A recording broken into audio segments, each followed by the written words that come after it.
पूरी दुनिया तक तस्वीरें पहुंच रही हैं। आखिर ईरान के आसपास क्या चल रहा है? अमेरिका क्या कर रहा है? नेतन्याहू ने क्या फैसला लिया है? जॉर्डन में क्या चल रहा है? कहां कौन सा जहाज पहुंच गया है? खबर है कि अमेरिका के 60 से ज्यादा जहाज तैनात हुए हैं। पुर्तगाल में क्या चल रहा है? कौन सा टैंकर, विमान, कौन सा ट्रांसपोर्टर कहां उड़ने को तैयार है? क्योंकि तस्वीरें अमेरिका के सबसे बड़े मालवाहक जहाज C5 गैलेक्सी की आ रही हैं। भूमध्य सागर में क्या चल रहा है? जहां अमेरिका का दूसरा कैरियर ईरान के खिलाफ आगे बढ़ता दिखाई दे रहा है। USS Gerald Ford operation Tehran के लिए भेजा गया है। ट्रंप ईरान पर बहुत बड़ी बमबारी करने जा रहे हैं। उनकी यही तैयारी दुनिया देख रही है। लेकिन अमेरिका के धमकाने वाले युद्ध और उसके लिए इस फोर्स की तैनाती के बीच सबसे बड़ा सवाल कुछ और ही है। आखिर ईरान क्या करने जा रहा है? ईरान का जवाब क्या होगा? ट्रंप क्या करेंगे? खामनेई कैसे जवाब देंगे? इसीलिए सबसे बड़ा सवाल है, ईरान में क्या चल रहा है? ट्रंप देखना चाहते हैं कि ईरान में अमेरिका का खौफ चल रहा है, लेकिन असली रिपोर्ट है कि ईरान में ट्रंप का खौफ तो बिल्कुल नहीं चल रहा है, बल्कि तेहरान की सड़कों पर ईरान की हिम्मत के सबूत मिल रहे हैं।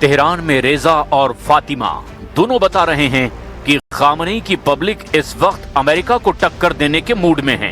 ईरान घबराया हुआ बिल्कुल नहीं है। ईरान की फोर्स हर फ्रंट पर तैयार है, चाहे वो हॉर्मुज का समुद्री गलियारा हो, चाहे वो इराक, सऊदी अरब, जॉर्डन या फिर UAE और कतर में मौजूद अमेरिकी अड्डे हों। ईरान ने लड़ने की ठान ली है, क्योंकि ट्रंप अब ईरान को दूसरा कोई विकल्प देना भी नहीं चाहते। ईरान को पता है कि अमेरिका का आखिर एजेंडा क्या है। ईरान को पता है कि ट्रंप का इरादा परमाणु कार्यक्रम को बंद करना बिल्कुल नहीं, बल्कि ट्रंप का एजेंडा ईरान में तख्ता पलट करने का है। They better negotiate a fair deal. They better negotiate. You know, the people of Iran are a lot different than the leaders of Iran, and it's very sad situation. Trump की धमकी एक तरफ, ईरान का लड़ाका जज्बा दूसरी तरफ। Iran बता रहा है कि जून 2025 का पलटवार तो ट्रेलर था, असली पिक्चर अब देखने की बारी आ चुकी है। और ये पिक्चर दिखाने के लिए ईरान ने सरकारी टीवी चैनल का इस्तेमाल किया है। स्टूडियो में मिसाइल देखकर हर कोई हैरान है। दर्शकों के बीच मिसाइल दिखाने का क्या मकसद हो सकता है? ये मिसाइल तो लॉन्च पैड पर होनी चाहिए थी। पहली है फत्ता मिसाइल और दूसरी है खैबर शिकन मिसाइल। ये दोनों मिसाइल इजराइल को काउंटर करने के लिए तैयार की गई है। लेकिन एक तीसरी भी मिसाइल है जो खाड़ी में अमेरिकी अड्डों को काउंटर करेगी। ईरान ने अपनी बहुत ही खतरनाक मिसाइलों को साफ साफ दिखाया है। तो कुल मिलाकर ये हैं 3 मिसाइल। पहली है फत्ता हाइपरसोनिक मिसाइल, दूसरी है खैबर शिकन मिसाइल और तीसरी मिसाइल है जुल्फिकार।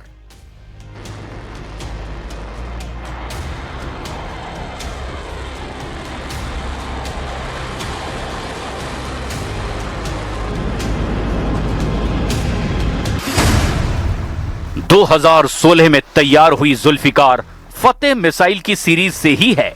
इसकी रेंज है 700 किलोमीटर और ये 500 किलो के वॉरहेड के साथ लॉन्च की जा सकती है। डोनाल्ड ट्रंप और नेतन्याहू के लिए सबसे बड़ी चुनौती ये है कि ईरान की मिसाइल फैक्ट्री अंडरग्राउंड है। पहाड़ों में बनी सुरंगों में मिसाइलों के गोदाम हैं और ये गोदाम पूरे ईरान में फैले हुए हैं। इनको पूरी तरह खत्म करना ना इजराइल के बस की बात है और ना ही अमेरिका ऐसा कर पाएगा।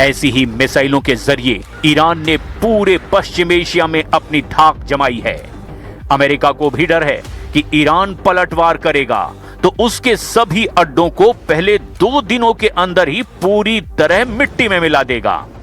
जुल्फिकार जैसी ही मिसाइलों के जरिए ईरान ने पश्चिम एशिया में आईएसआईएस के अड्डों को खत्म किया है, चाहे वो सीरिया हो या फिर Iraq.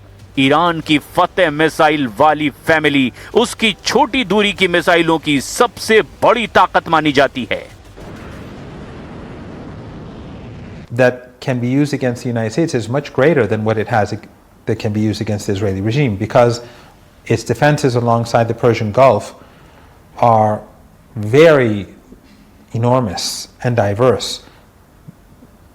Short-range missiles, medium-range missiles, countless drones, submarines, everything in the Persian Gulf, and on the other side of the Persian Gulf where US bases exist, can be easily destroyed. This is not a war that the United States can win. We don't want war, and we have never initiated conflict, neither with the United States nor with the Israeli regime. But if the United States attacks Iran, it will be a fight for our survival. Israel के पास इस बात की पुख्ता report है कि Iran हर महीने सैकड़ों missile बना रहा है। कुछ रिपोर्ट्स में आंकड़े हर महीने 300 मिसाइल बनाने के हैं।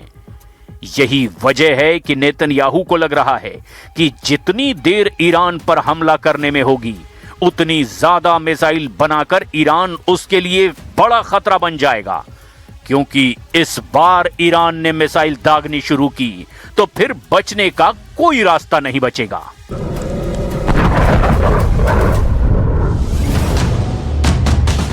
इजरायली मीडिया की खबर है कि ईरान के रेवोल्यूशनरी गार्ड्स के कई कमांडर इस वक्त लेबनान में हैं और लेबनान ईरान का ऐसा मोर्चा बन सकता है जिसमें हिजबुल्लाह इजराइल के उत्तरी फ्रंट पर युद्ध करेगा।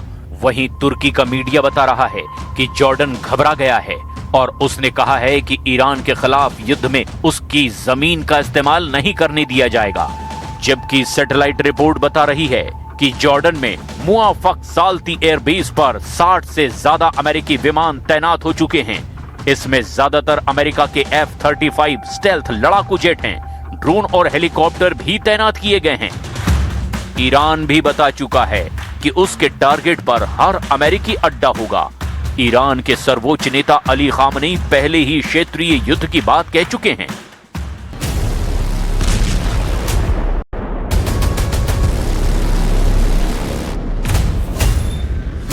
ईरान का दावा है कि ऐसी ही मिसाइलों से तेल अवीव को फिर से टारगेट करेगा।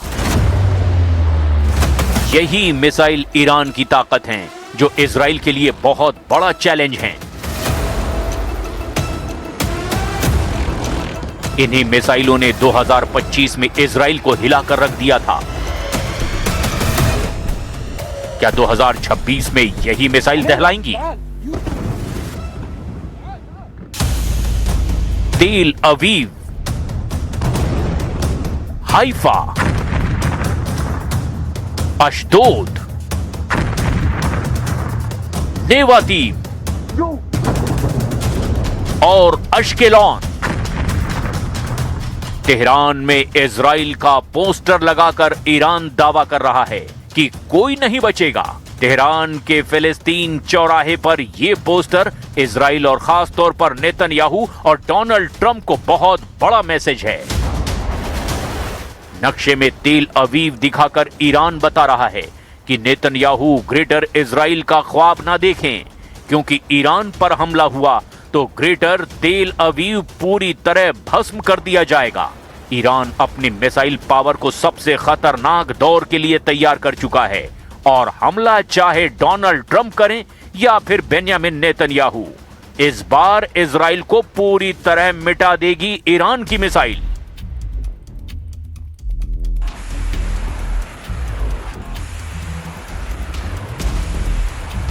खामनेई और उनके कमांडरों ने सिर्फ इजराइल को डराने के लिए बहुत बड़ी तैयारी कर ली है और अपनी सबसे भयानक मिसाइलों को वायरल करना शुरू कर दिया है।